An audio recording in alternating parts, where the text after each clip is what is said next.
Bienvenidos nuevamente a nuestro programa Creciendo en la Palabra, un programa dirigido por la Asociación Metropolitana en la Ciudad de México. Es un gusto para nosotros poderles recibir nuevamente para estudiar esta lección número 7 a uno de estos mis hermanos pequeños.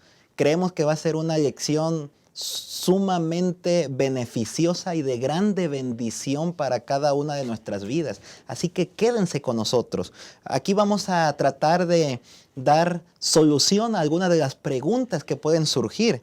En Mateo capítulo 25, versículo 40 dice, y respondiendo el rey les dirá, de cierto os digo, que en cuanto lo hicisteis a uno de estos mis hermanos más pequeños, a mí lo hicisteis. ¿Qué significa esa frase, a uno de mis hermanos más pequeños? ¿Cuál fue la actitud de Jesús hacia las personas marginadas, hacia los pobres y necesitados? ¿Debería ser esa actitud de Jesús un indicador modelo para nuestras vidas?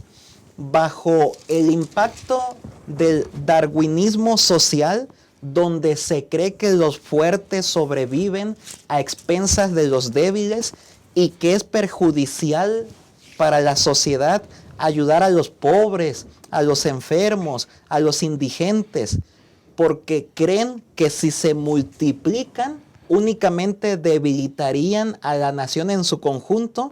¿Será que está bien o mal ayudar a las personas necesitadas? Estas preguntas y otras más son las que abordaremos en este próximo repaso. Para los comentarios nos acompañan el pastor Job Alcázar, departamental de Escuela Sabática de nuestra Unión Mexicana Central. Bienvenido, pastor. Gracias, qué buena experiencia tendremos este momento para poder juntos repasar lo que ya estudiamos. Creo que esta lección nos desafía a poder tomar actitudes diferentes con la gente que tiene necesidad. Amén. También nos acompaña el pastor Marco Montoya, pastor del distrito de San Lorenzo. Bienvenido, pastor. Gracias, pastor, por la invitación, hermanos. Bienvenidos. Que el repaso de esta lección nos motive, nos lleve a cumplir en nuestro ministerio también y en nuestra vida, en nuestro cristianismo, esta parte tan importante que el Señor nos invita, pastor. Muy bien, muchas gracias por aceptar ambos la invitación de poder estar aquí en este programa de repaso de Escuela Sabática. Los 3 puntos en los que vamos a integrar nuestros comentarios son: número 1, Jesús y los pobres; número 2, actitud ante los necesitados; y número 3, vidas bondadosas. Quédense con nosotros para poder comentar estos segmentos. Les voy a invitar para que inclinemos las cabezas y hagamos una oración. Vamos a orar. Nuestro Dios y nuestro Padre, santificado y glorificado sea tu nombre en esta hora, Señor. Gracias te damos por la vida que nos das, por tu amor y por tu paciencia. Gracias, Señor, porque nos permites conocerte. Gracias, Señor, por tu palabra, porque nos permites meditar en ella. Gracias, Señor, por la presencia de tu Espíritu Santo y porque toca nuestros corazones y transforma nuestras vidas. Rogamos, Señor, que en estos momentos que vamos a estudiar tu palabra, sea tu Espíritu Santo quien nos dirija y que nos ayude a comprender en una forma correcta y sencilla. Y también, Señor, danos la facultad de poderlo poner en práctica en nuestra vida diaria. Ayúdanos, Señor, para que al examinar esta lección podamos tomar decisiones correctas en favor de las personas que nos rodean, entre ellos a las personas marginadas y necesitadas. Gracias por escucharnos, gracias por bendecirnos. Todo esto te lo agradecemos y te lo pedimos en el bendito nombre de Cristo Jesús. Amén. Quédense con nosotros en el programa Creciendo en la Palabra. En un momento regresamos.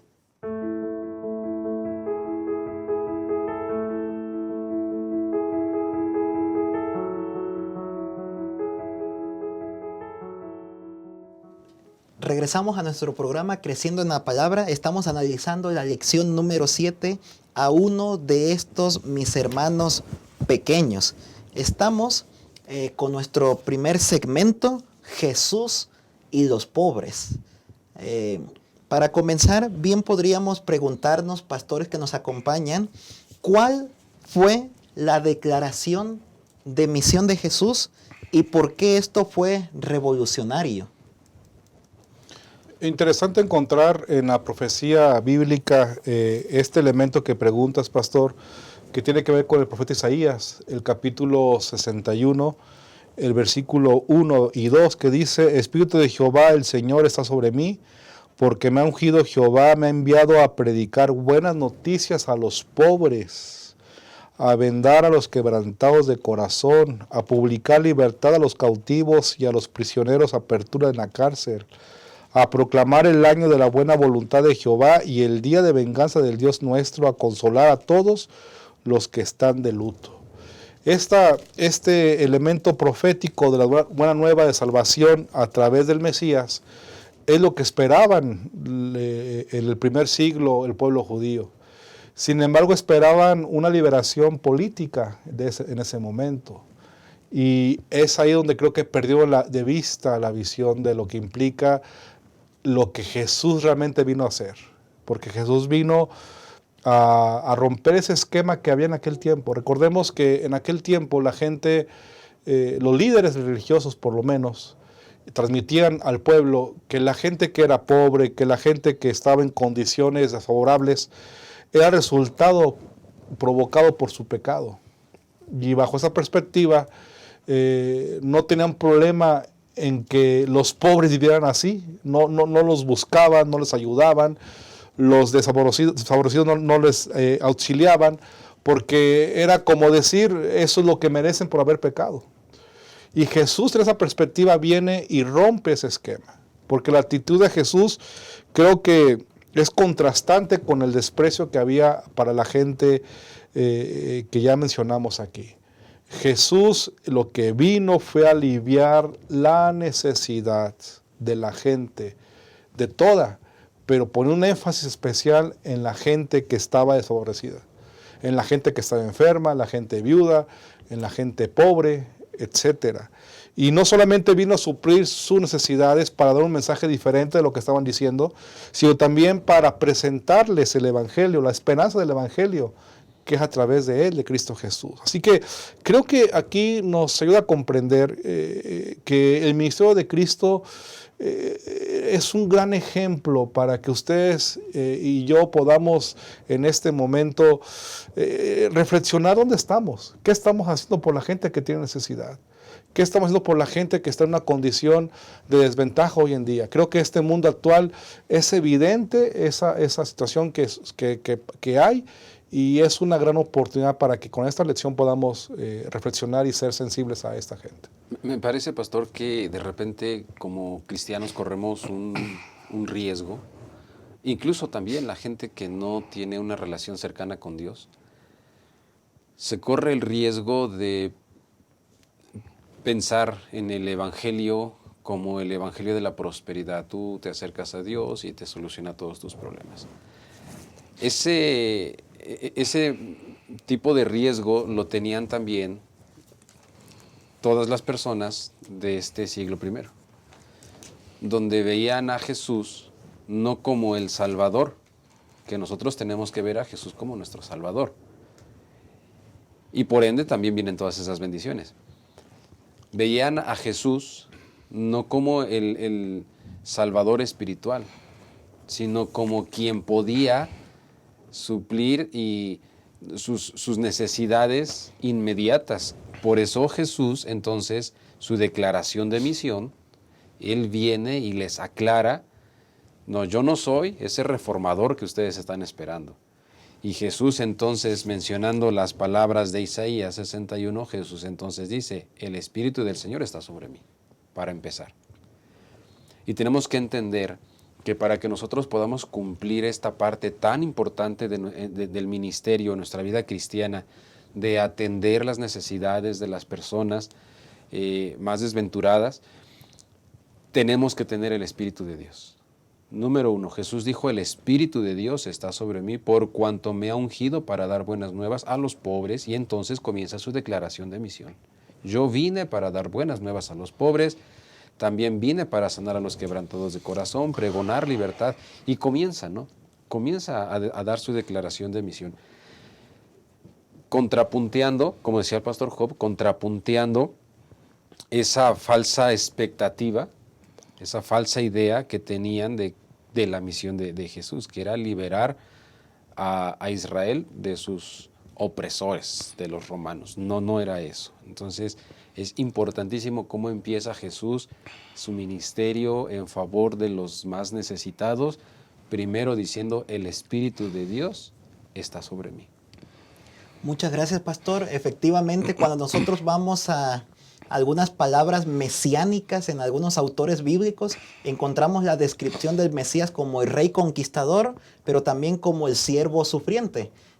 Todos queremos tomar parte con el rey conquistador, pero solamente algunos pocos estamos dispuestos a pasar tiempo también como el siervo sufriente. De tal manera que la actividad de Jesús, la misión de Jesús era pues también ayudar a las personas necesitadas. Saben, hermanos, que apreciamos mucho los comentarios, las preguntas, sus saludos, las respuestas que ponen en el chat. Así que les invitamos a que lo sigan haciendo. Saludamos a todos aquellos que nos observan desde el interior de la República Mexicana. También sabemos que nos observan de Norteamérica, algunos países también de Latinoamérica y algunos países de Europa. Estamos muy contentos porque semana tras semana están aquí con nosotros. Háganos saber a través de un comentario lo que ustedes piensan, las preguntas que tienen. Contesten junto con nosotros las preguntas que estamos haciendo aquí a los pastores que nos acompañan. Pastores, durante este día estuvimos estudiando también una parte en la que se introduce Juan el Bautista, porque precisamente también Juan el Bautista, junto con otros líderes, inclusive también y el vulgo del pueblo, si pudiéramos decirlo así, pues como ya lo mencionaron, tenían expectativas diferentes de lo que Jesús venía a hacer. Así que la pregunta es, ¿cuáles fueron las dudas que tuvo Juan el Bautista acerca de Jesús y cómo le respondió Jesús a sus dudas? Bueno, la hermana Elena habla al respecto en el Deseo de todas las gentes, página 186, dice que Juan el Bautista no comprendía la naturaleza del reino de Cristo. Él también, en esa corriente social, ese pensamiento social de aquel tiempo, incluso Juan el Bautista también esperaba que Jesús, dice la hermana White, ocupara el trono de David. Y conforme pasaba el tiempo y entonces Jesús no asumía su autoridad para Juan real, entonces dice la hermana White que Juan estaba perplejo y perturbado. ¿Y por qué? Bueno, porque se tenía la falsa idea de creer que los pobres, los enfermos, las viudas, los huérfanos, algo habían hecho y estaban pagando su pecado. Y entonces este pensamiento generaba que fueran menospreciados. Por eso es que Jesús, comentábamos hace un momento, Jesús aclara cuál es el rol que viene a cumplir, cuál es el propósito de su misión. No es lo que también Juan estaba esperando, esta libertad del pueblo, sino ya a lo que Jesús se refirió, lo comentamos hace un momentito. Yo creo que lo que alcanzamos a ver aquí es una tendencia natural del ser humano.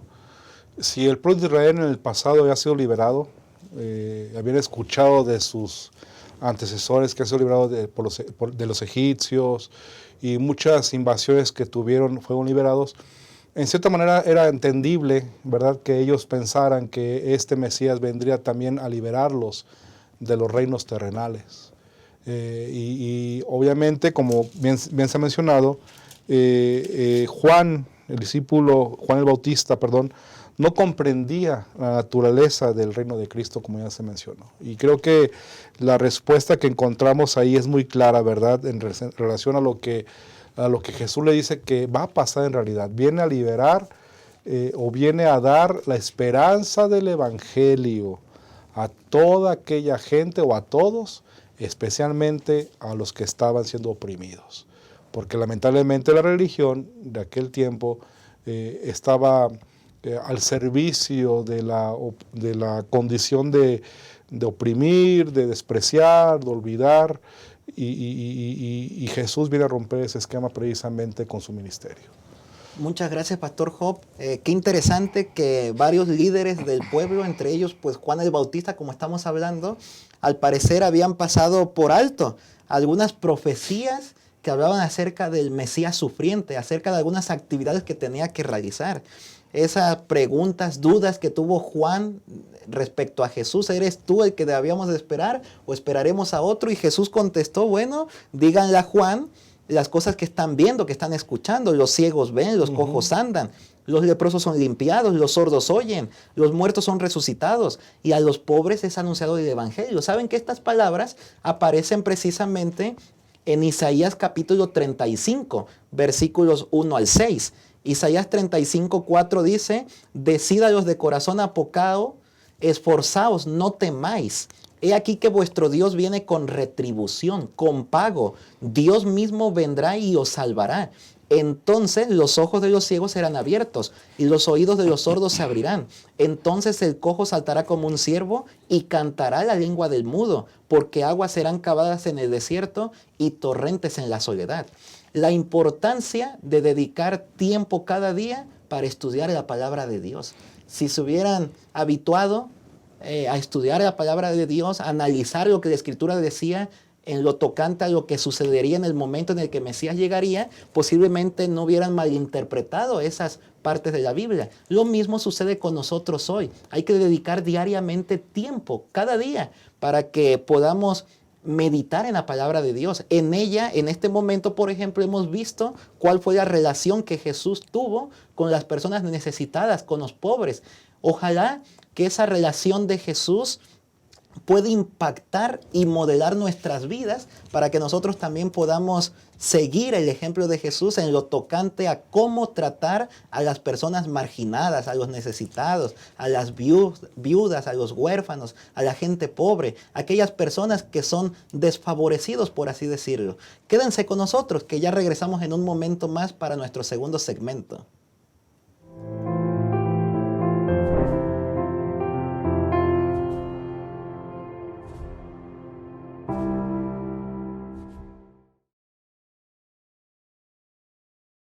La naturaleza tiene una inclinación hacia el crecimiento. ¿Ya notó cómo busca crecer no solo en tamaño, sino también en cantidad? Una semilla germina y le da origen a cientos de frutos, con miles de nuevas semillas que van a generar infinitas nuevas plantas.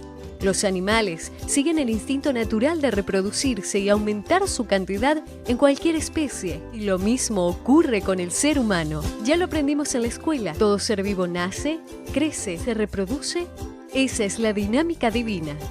La multiplicación. La propia historia bíblica está repleta de ejemplos de cuánto le gusta a Dios esta operación matemática. La orden para Adán y Eva fue: crezcan y multiplíquense. El resultado: 7.000 millones de personas en el mundo. Para Abraham fue dada la promesa de que una gran nación nacería de él, y de hecho dio origen al pueblo judío. Cuando Dios se hizo hombre, no le agradó encontrar una higuera sin frutos. Y es que para él, multiplicación es sinónimo de bendición. Y bendición es lo que Dios quiere darnos de una forma muy especial. Por esa razón, los grupos pequeños son tan importantes, porque existen para crecer y alcanzar más personas. Y cuantas más personas, más bendición. La lógica es así de simple. Y para que el resultado sea como fue planeado, cada individuo precisa contribuir para lograr el crecimiento. La lección de la naturaleza también se aplica aquí. Todo grupo pequeño tiene que nacer, crecer y multiplicarse. Porque en la medida que un grupo pequeño crece, le da origen a otros. Y es que multiplicar grupos pequeños es multiplicar esperanza. Crezca en comunidad, multiplique esperanza.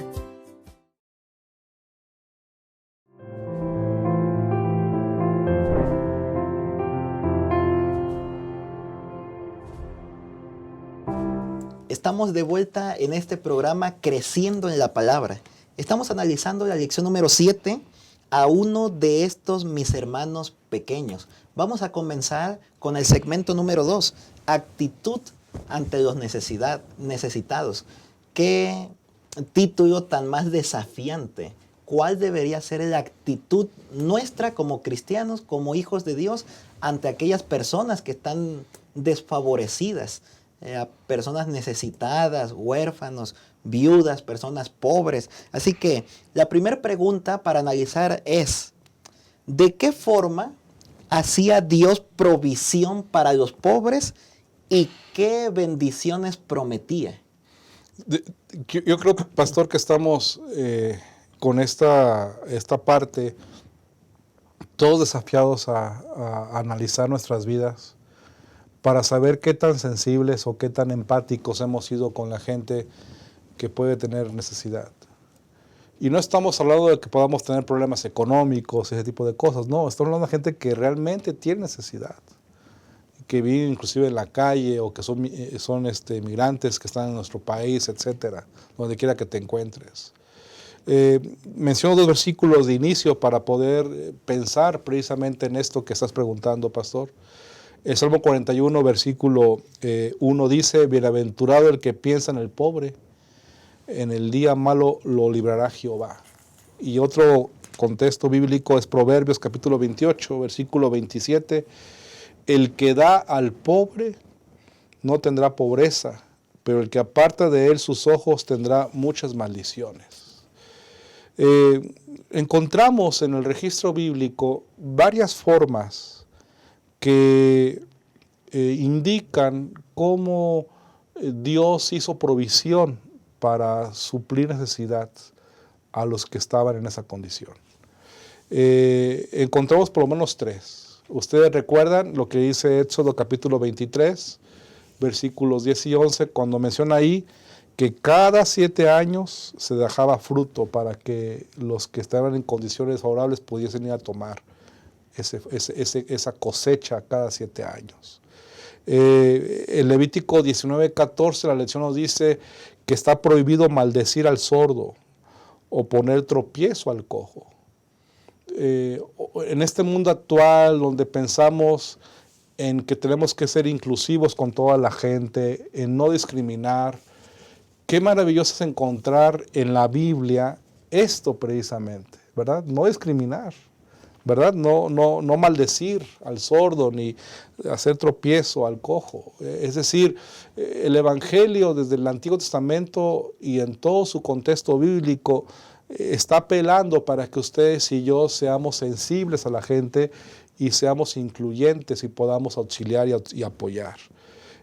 Otro ejemplo bíblico que encontramos también de la provisión que Dios hacía en el Antiguo Testamento para los que estaban desfavorecidos está en Levíticos 23-22, cuando encontramos ahí que en la siega no se debía espigar todo, ¿verdad? Tenían que dejar algunas espigas sin cegar para que los necesitados después llegaran y pudiesen tomar del fruto. Así que estos principios mencionados en la Biblia, en el Antiguo Testamento, creo que nos ponen la plataforma para que empecemos a analizar y a pensar de qué manera también ustedes y yo ahora, en este mundo actual, podemos también buscar formas para suplir, ayudar a la gente que tiene necesidad. Gracias, pastor, porque nos amplías el panorama. Es importante esta parte de nuestra vida cristiana. Tenemos que aprender a sensibilizarnos. Vivimos en una sociedad consumista, materialista, egoísta, a lo mejor también desconfiada. Se acerca a alguien a solicitar ayuda y lejos a lo mejor de sensibilizarnos y empatizar con la persona, quizá a lo mejor lo primero que pensamos es miedo, porque se te acerca alguien y te pones a la defensiva, tu expectativa así de alerta, ¿no? O analizamos para ver si podemos realmente ayudar, ¿no? Si se lo merece. Ajá, correcto. ¿No? Entonces, me parece que nos hemos dejado llevar por esta corriente social y hemos olvidado la importancia que la Biblia le da a esta parte de la vida cristiana. Somos cristianos, somos adventistas del séptimo día y no tenemos que olvidar lo que la Biblia dice en Santiago capítulo 1, versículo 27. Dice la palabra de Dios: la religión pura y sin mácula delante de Dios el Padre es esta: visitar a los huérfanos y a las viudas en sus tribulaciones y guardarse sin mancha del mundo. Qué importante es, porque nosotros podemos tener una relación con Dios, nuestra asistencia constante a la iglesia, los sábados e incluso los cultos entre semana. Pero es muy probable que a lo mejor estamos dejando esto en segundo plano. Ya leía el pastor Job hace un momento algunos de los versículos que hablan de la importancia, las bendiciones. No nos neguemos a ayudar a alguien, porque esto es bueno, en el momento en el que tengamos nosotros la oportunidad de hacerlo. No nos neguemos, esto es muy importante. Y encontramos muchas evidencias en la Biblia. Mencionaba ya, pastor, desde el Antiguo Testamento, en las leyes, que cuando segaran, dejaran un poco para los pobres. O sea, Dios siempre pensando en hacer provisión y ayudar a los más necesitados. Y si nosotros somos el instrumento para, mencionábamos atrás de cámaras, ¿no? Qué importancia a lo mejor compartir el alimento con una persona, porque para esa persona pudo haber ese día sido el único alimento que comió. Hay ocasiones, hermanos, hay ocasiones en las que se sale, se preparan alimentos, un atolito, un tecito, una torta. Y entonces se sale a buscar, que ya lo veremos más adelante, a buscar a los necesitados. Hermanos, a mí me parece que tenemos que hacer esta parte importantísima en el ministerio. No olvidarnos, pastor, tenemos que sensibilizarnos, que esta lección que el Señor ha puesto en nuestras manos, que este mensaje que Dios nos está dando, de verdad nos sensibilice, nos ayude a ser sabios, a empatizar y cumplir esta parte tan importante que es de nuestra vida cristiana. Durante la semana que estuve estudiando la lección me recordó el texto bíblico que está aquí mencionado, cuando aquella mujer derramó el vaso de alabastro de perfume a Jesús. Y entonces la gente murmuraba por qué hacía eso, ¿verdad? Ese recurso gastado en Jesús. Y me llama mucho la atención la respuesta de Jesús, que creo que para ustedes y para mí debe ser impactante, lo que dice en Marcos capítulo 14, versículo 6. Pero Jesús dijo, dejadla, ¿por qué la molestáis? Buena obra me ha hecho. Y vean lo que dice el verso 7, siempre tendréis a los pobres con vosotros, y cuando queráis les podréis hacer bien, pero a mí no siempre me tendréis. Así que este versículo que Jesús habla precisamente nuevamente apela a que podamos reaccionar y podamos poner atención a la gente que tiene necesidad. En el Antiguo Testamento también encontramos una referencia bíblica, muchas más, pero solo quiero leer una, que habla precisamente de auxiliar a los pobres. Deuteronomio 15:7, cuando haya algún pobre entre tus hermanos en alguna de tus ciudades, en la tierra que Jehová tu Dios te da, no endurezcáis tu corazón, ni le cerrarás tu mano a tu hermano pobre, sino que abrirás tu mano liberalmente y le prestarás todo lo que él necesite. Así que estamos desafiados y yo creo que es una buena oportunidad para poder empatizar. Y sabes, pastor, a mí me llama mucho la atención que Dios también pone su atención en los pobres, pero también nos da promesas. Claro. Porque nuestra naturaleza humana de repente es pensar, ¿no? Y si le doy, y si yo me quedo sin, y si se me acaba y ya no me alcanza. Una de las maravillosas promesas que Dios también tiene, la encontramos en Proverbios 28-27, ya lo habíamos mencionado. Dice, el que da al pobre no tendrá pobreza.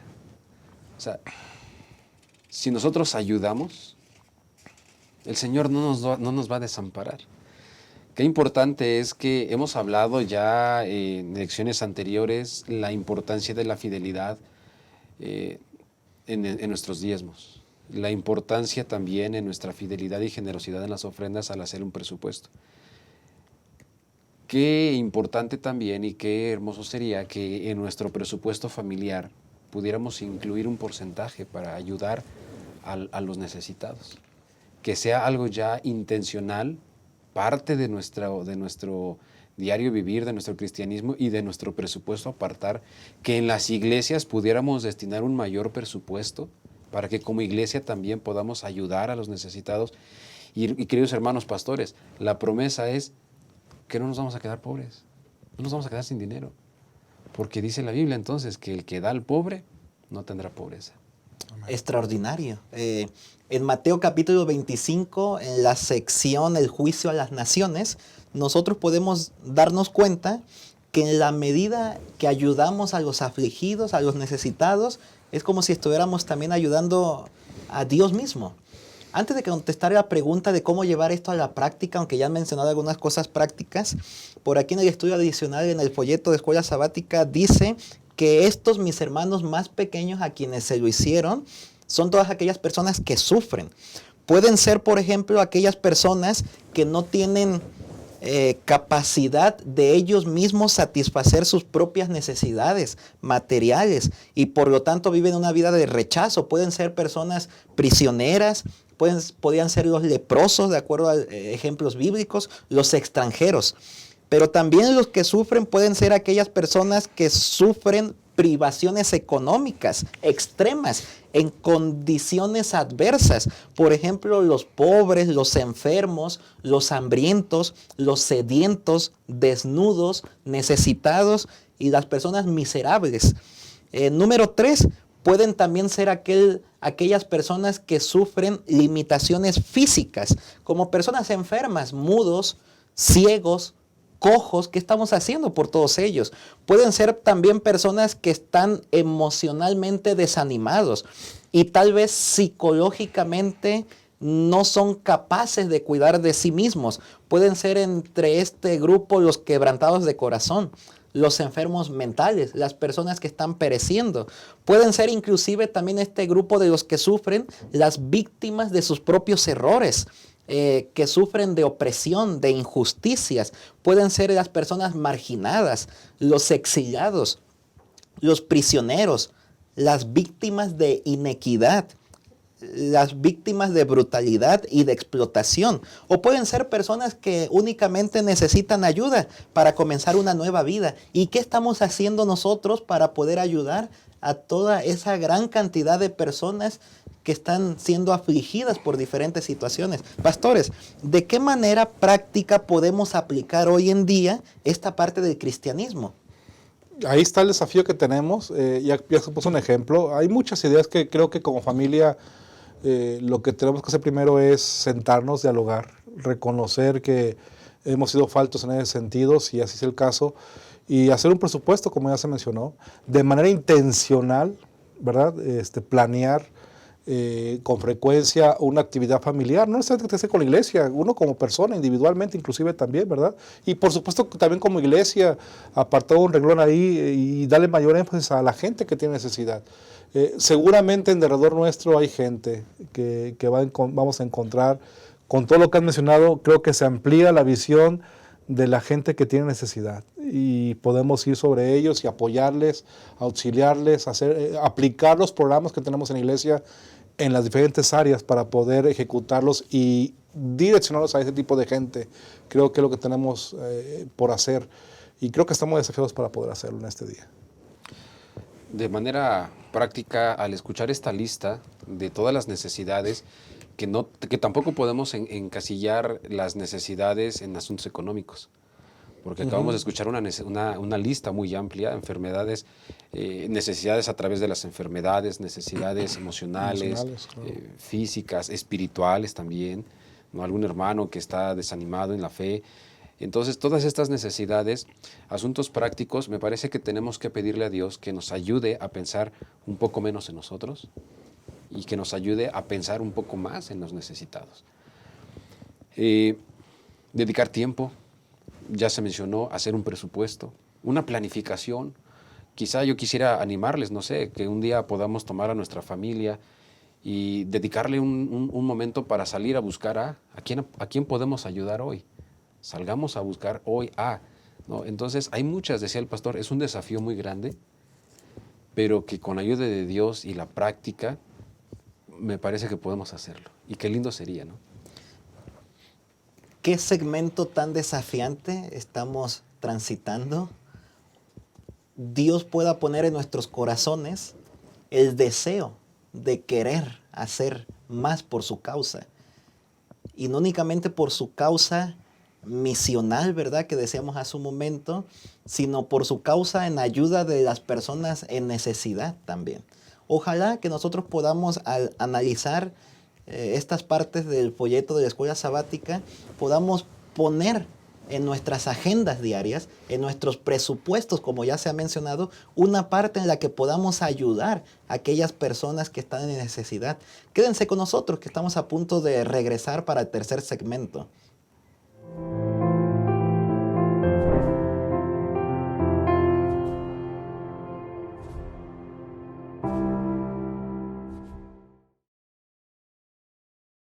Amar es un verbo para vivir y compartir. Juan decía que el que no ama no conoce a Dios, porque Dios es amor. Muestra que el amor es real en ti. Entonces anda cada día con Jesús, para mirar a los otros con los ojos del Padre. Deja que el amor de Dios motive tus pensamientos hacia los demás y tus acciones por ellos. Mira con simpatía, sin hacer ningún tipo de discriminación. Y di solamente cosas buenas sobre los hermanos. Amar. Esta es nuestra misión.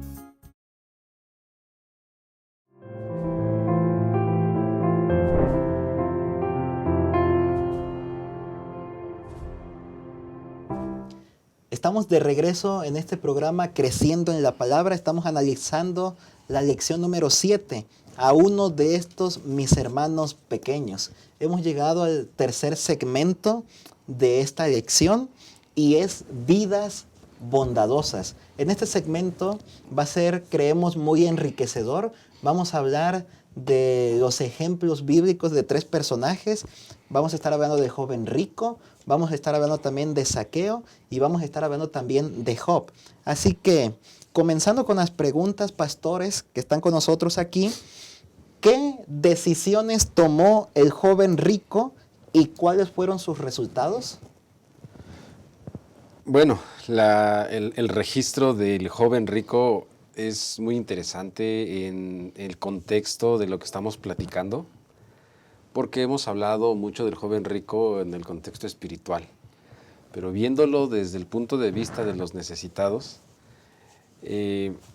la decisión del joven rico, él llegó muy contento con Jesús.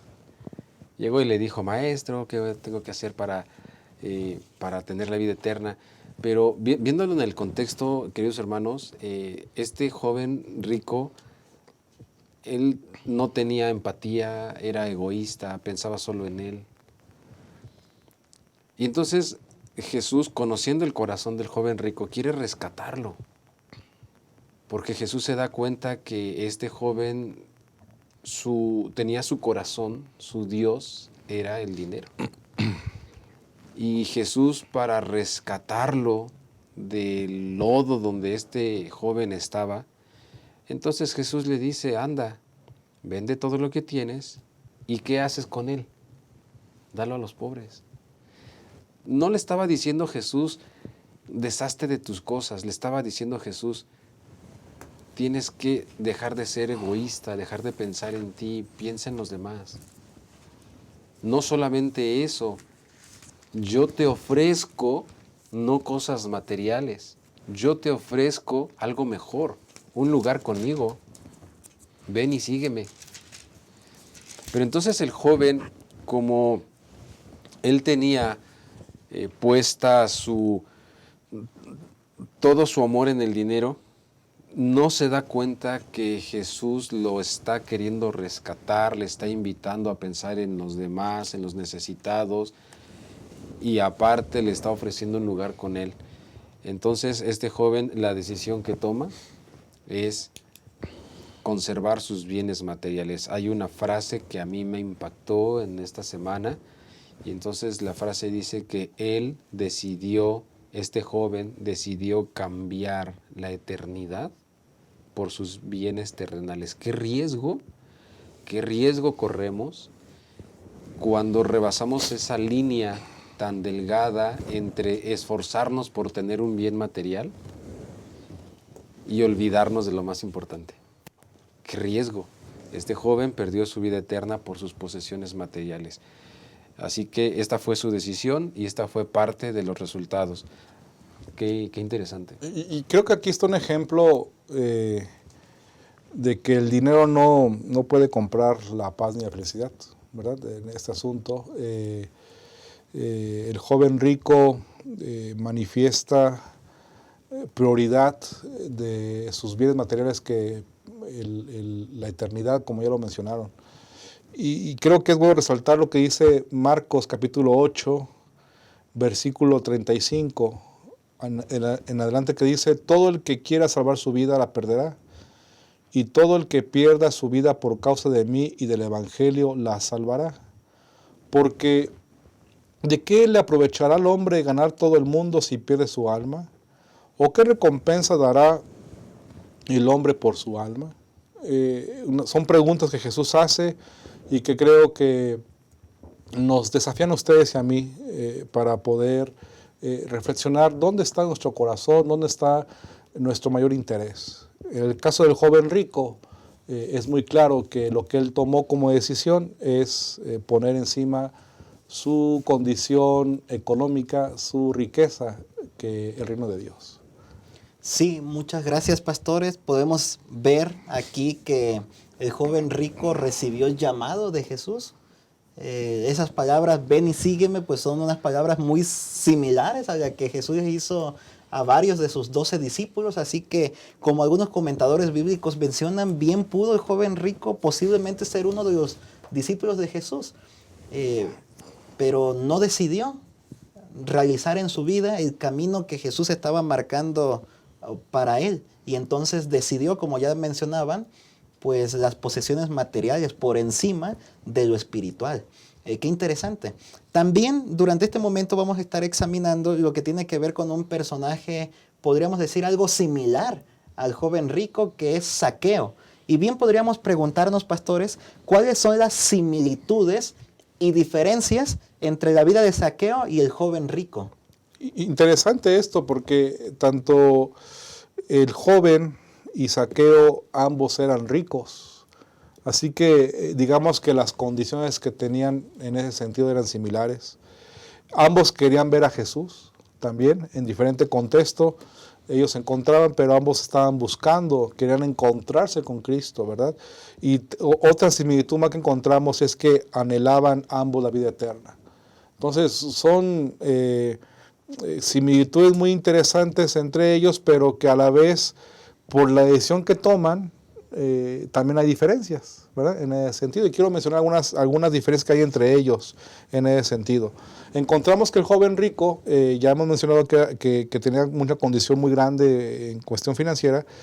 Jesús le pide al joven rico que dé a los pobres. Y les pide que dé todo, porque Jesús identificó que el joven rico tenía su Dios, el dinero, ¿verdad? Entonces le pide que dé todo. En cambio, Zaqueo, Jesús no le pide que lo dé. Zaqueo ofrece voluntariamente dar a los pobres. Esa diferencia manifiesta claramente la actitud que tenía tanto el joven rico y Zaqueo. Por otro lado también, el joven rico tenía que desprenderse de todo, por lo que estamos diciendo, que ya hemos explicado, por la idolatría que tenía por el dinero. Dios le pidió que se desprendiera de todo. En cambio, para Zaqueo le era suficiente solamente dar la mitad de lo que tenía, ¿verdad? Porque él no tenía dificultades como tenía el joven rico. Así que aquí encontramos otra diferencia más. Otra diferencia más que encontramos es que el joven rico, por lo que estamos diciendo, al final, como resultado, el joven rico rechazó a Jesús. Se retiró, se fue. En cambio, Zaqueo aceptó a Jesús, ¿verdad? Y esto es interesante, la postura. Jesús se entristece por la postura que toma el joven rico, y Jesús se alegra porque Zaqueo acepta la salvación y porque pone Zaqueo la salvación encima de las riquezas materiales. Amén. En los evangelios nosotros encontramos varios momentos de conversiones. en la Biblia, en el Nuevo Testamento, encontramos personas que le dieron un giro a su vida. Pero aquí, justamente en esta parte de Zaqueo, es una historia que Lucas nos cuenta de una conversión extraordinaria, ¿no? Es un momento, Jesús va pasando por Jericó, como mencionaba el pastor. Zaqueo, al igual, esta similitud con el joven rico, tienen esa necesidad de conocer a Jesús, lo que mencionaba el pastor, también el anhelo de tener vida eterna, pero también el amor al dinero, ¿no? Y nosotros encontramos aquí en Zaqueo a una persona que nos da un claro ejemplo de que puede haber un equilibrio entre riqueza y el cristianismo. Porque Zaqueo logra darle mayor importancia al asunto espiritual, sin dejar de ser rico. ¿Sí? Por ejemplo, entonces, esta prueba de que Zaqueo dio de manera pública, y vamos a buscar aquí en Lucas capítulo 19, y quiero entonces leer con ustedes el versículo 8. Este discurso que da Zaqueo, yo me imagino a Zaqueo poniéndose de pie, ¿no? Después de haber recibido a Jesús en la casa, y entonces él vuelve en sí. Zaqueo había venido viviendo con ambición al dinero, pero entonces Zaqueo vuelve en sí, reacciona, y entonces da este discurso. Dice el versículo 8, entonces Zaqueo, puesto en pie, dijo al Señor. Ahora, la importancia de estas palabras es, le dijo al Señor, haciendo un voto con Dios, no para que la gente lo escuchara, no para quedar bien, ni para que a lo mejor la gente dijera, mira, Zaqueo, no. Su mirada va directamente a Jesús, al Señor, y entonces le dice, he aquí, Señor, la mitad de mis bienes doy a los pobres, y si en algo he defraudado a alguno, se lo devuelvo cuadriplicado. Zaqueo, la evidencia de su arrepentimiento, la evidencia de esa transformación que vivió, entonces es dejar de pensar en sí y pensar en los demás. Es esa evidencia cristiana, pensar en los demás, ese arrepentimiento. Así que, puesto de pie, pronuncia este voto y entonces anuncia que a partir de ese momento su vida iba a ser transformada. No deja de ser rico, pero entonces ahora comienza a cumplir esta parte tan importante de ayudar a los necesitados. Que Jesús lo recibe con agrado, porque Jesús no le dijo, oye, Zaqueo, pues, ¿qué pasó? Tienes que dar todo, ¿no? No, Jesús lo recibe con agrado porque sabe que la parte que le va a quedar a Zaqueo, ahora, entonces él la va a usar con sabiduría. Qué interesante la vida de Zaqueo. Nosotros podemos recordar que Zaqueo era un cobrador de impuestos. Normalmente los cobradores de impuestos exigían un poco más de lo que debían devolver a los romanos, así que por eso pues no les caía bien a las personas de la nación, ¿verdad? Porque trabajaban para los enemigos y todavía les quitaban más de lo que les debían quitar, les llamaban pecadores, entre otras palabras más, como dice por ahí Flavio Josefo. Este encuentro que Jesús tuvo con Zaqueo, podemos darnos cuenta que no era coincidencia. Jesús conoce a cada persona. Podemos ver que Zaqueo pues había escuchado hablar de Jesús, quería ver a Jesús, como inclusive dice el texto bíblico. Podríamos decir pues que Zaqueo estaba en una condición espiritual en la que quería hacer algunos cambios. Qué interesante que el joven rico también lo podemos ver como alguien espiritual, porque llegó a Jesús, se interesó por la vida eterna, dijo, yo todo eso guardo desde mi juventud, pero había algo de diferencia. Y quizás todas las personas podemos ser así, podemos tener algo de espiritualidad, pero cuando llegamos a Jesús y nos pide que hagamos algunos cambios, quizás no todos estamos dispuestos a hacerlos. En algunos casos a cambiar completamente nuestro estilo de vida. En otros casos, como el joven rico, pues a dejarlo todo. Y bueno, Zaqueo se mostró, como ya lo mencionaron hace unos momentos, se mostró la conversión de Zaqueo a través de que él estuvo dispuesto pues a devolver algo de lo que había tomado ilegalmente a las personas pobres, la mitad de sus bienes, pero también cuadruplicado, ¿no? A otras personas que les había hecho mal.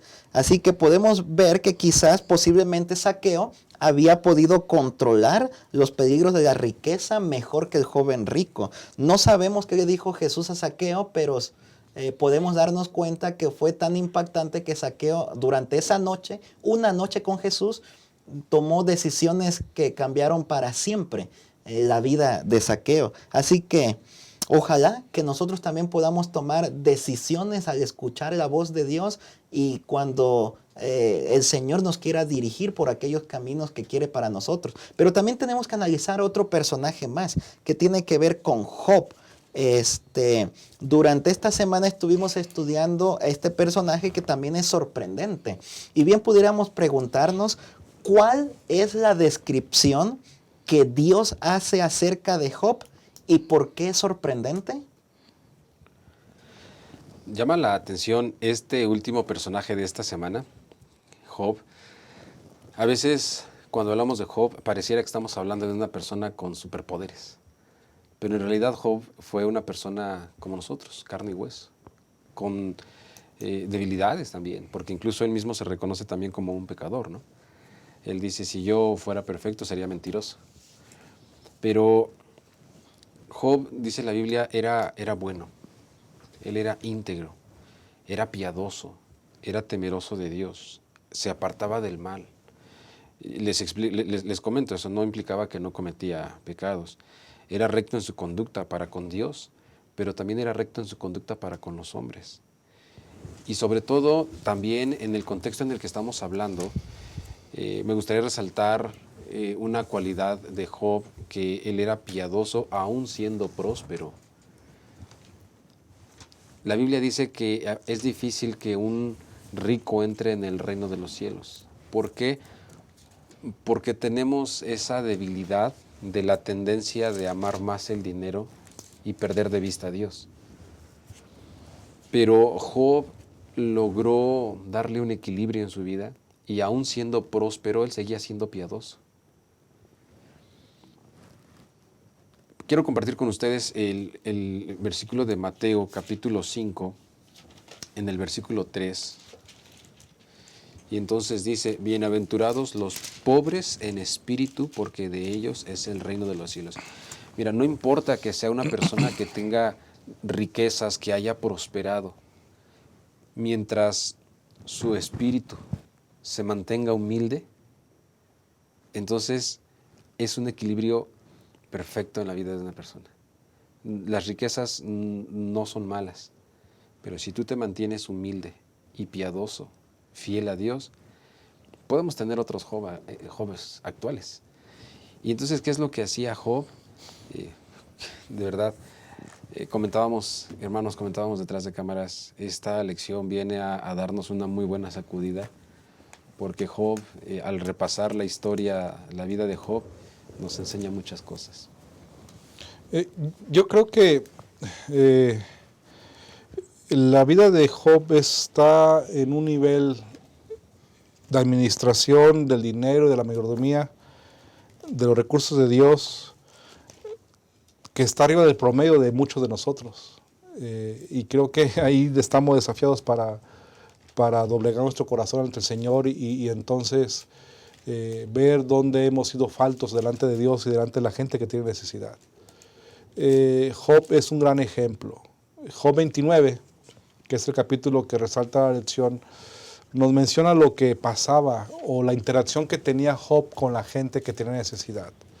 Por ejemplo, el versículo 29, versículo 12, la primera parte, dice que el pobre recurría a Job porque él le ponía a salvo.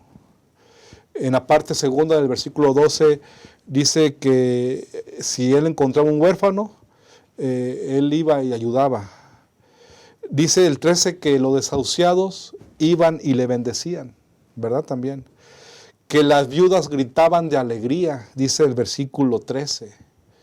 Es decir, la interacción que tenía Job con la gente que tenía necesidad era tan natural que la gente lo buscaba. la gente que estaba en estas condiciones que estamos diciendo.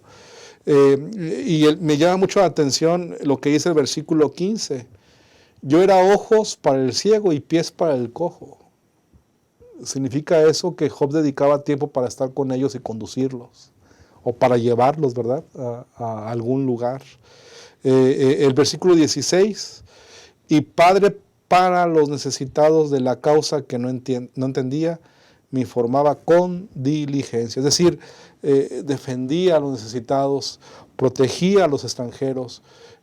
Job es un ejemplo claro de que es posible, cuando doblegamos nuestro espíritu, nuestra vida en las manos del Señor, de ser utilizados por Dios para ser instrumentos de bendición y ser entonces, como Job, personas que estemos ayudando a la gente que tiene necesidad. Creo que estamos desafiados en ese sentido a poder tomar en cuenta esto, y creo que podemos en este momento de nuestra vida personal analizar dónde nos encontramos, qué es lo que estamos haciendo, qué actitudes, palabras estamos realizando hoy en día con respecto a la gente que tiene necesidad. Y hay otro pasaje bíblico más que creo que nos ayuda a comprender un poquito más lo que implica la religión práctica y no solamente el hablar, ¿verdad?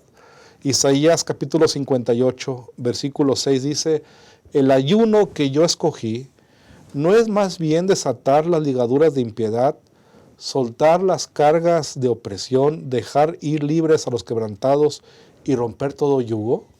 ¿No es que compartas tu pan con el hambriento, que a los pobres errantes albergues en casa, que cuando veas al desnudo lo cubras y que no te escondas de tu hermano? Entonces nacerá tu luz como el alba y tu sanidad se dejará ver enseguida. Tu justicia irá delante de ti y la gloria de Jehová será tu retaguardia. Creo que nuestro ayuno que tenemos que hacer es esto, ¿verdad?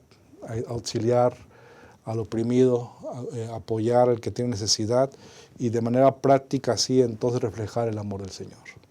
Amén. Qué extraordinaria la vida de Job. Me llama mucho la atención donde mencionaban Job capítulo 29, versículo 16. Y de la causa que no entendía me informaba con diligencia. Parece que el texto bíblico nos está indicando que Job no estaba esperando únicamente hasta que alguien se acercara para buscar ayuda, sino que él mismo buscaba, ¿no? A lo mejor, no sé, ¿verdad? Pero Job tenía en su presupuesto ayuda para personas necesitadas y de pronto veía su presupuesto: oye, tengo lleno el presupuesto, necesito ayudar a alguien, ¿no? Voy a buscar. ¿Quién tiene necesidad? O sea, diligentemente él buscaba. Qué interesante. Nosotros a veces, las personas que nos encontramos por ahí en el camino, o algunos que llegan, encontramos infinidad de pensamientos para excusarnos. Posiblemente lo voy a utilizar para algo más. O posiblemente no es cierta la historia que me está contando. O posiblemente, y conjeturamos y sacamos pensamientos para justificarnos. Pero ¿qué estamos haciendo por las personas en necesidad? Ojalá que Dios pueda poner en nuestros corazones también el tomar buenas decisiones, el poder entregar todo lo que tenemos, lo que somos al servicio de Dios, en beneficio también para las personas que nos rodean. Y como ya se ha mencionado, que nuestro presupuesto diario lo podamos poner, primeramente, devolver a Dios los diezmos, las ofrendas, Dios, familia, ¿no? En nuestra familia poder pues poner lo que necesitamos: comida, salud, educación y otros más que tenemos en nuestro presupuesto, pero también un apartado para ayudar a personas en necesidad. A palabras últimas, pastores, ¿qué podrían decir de conclusión para los hermanos que nos observan? Sí, yo creo que, quiero aclarar antes de leer esta gema, lo que mencionaste, pastor. No debemos pensar, hablando de los diezmos y las ofrendas, ¿verdad?, de que eso lo podemos utilizar para los pobres. Es un asunto distinto, porque el diezmo le pertenece al Señor y la ofrenda es una expresión de alabanza a Él. Y eso es lo primero que en nuestro pensamiento debe haber en nuestra vida para poder alabar a nuestro Dios. Pero también no tenemos que descartar el otro elemento de ayudar a los pobres. Pero no podemos suplir uno por otro. Eso es importante y es delicado porque muchas veces podemos caer en esa trampa también. Solamente quiero leer lo que dice el libro El discurso maestro de Jesucristo en la página 24 como conclusión, para que podamos pensar y analizar, hermanos, en esta ocasión, que en derredor nuestro hay mucha gente que tiene necesidad, y nuestra postura, nuestra simpatía, nuestra actitud para con ellos es clave. Vea lo que dice. Para muchos, la vida es una lucha dolorosa. Se sienten deficientes, desgraciados y descreídos. Piensan que no tienen nada que agradecer. Las palabras de bondad, las miradas de simpatía, las expresiones de gratitud serían para muchos que luchan solos como un vaso de agua fría para un alma sedienta. Una palabra de simpatía, un acto de bondad, alzaría la carga que doblega los hombros cansados.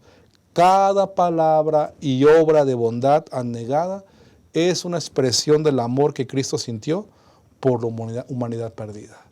Creo que es un buen momento para que podamos reforzar y seamos más proactivos como lo fue Job, y seamos más bondadosos con la gente que tiene necesidad. Dios nos ayude a poderlo vivir cada día como persona individual, como familia y como iglesia. Bendiciones. Me gustaría finalizar con este versículo 1 de Timoteo 6, 18 y 19. Y el Señor nos está invitando a que seamos personas que ayudemos. Dice el versículo, que hagan bien, que sean ricos, pero en buenas obras, dadivosos y generosos.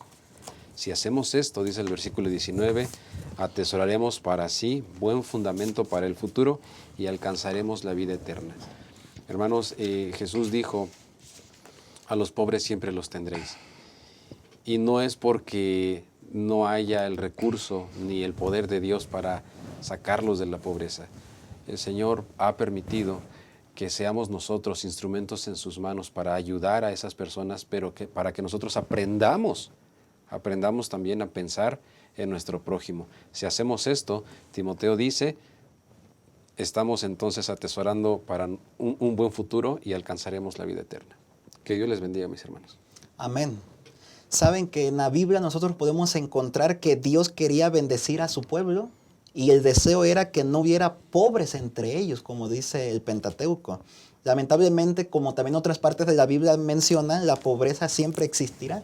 Y es por eso que la misión del Salvador, del Señor Jesucristo, abarcaba llevar alivio, tanto espiritual como material, a aquellas personas que estaban en gran necesidad. De la misma manera debemos actuar nosotros también como nuestro Maestro.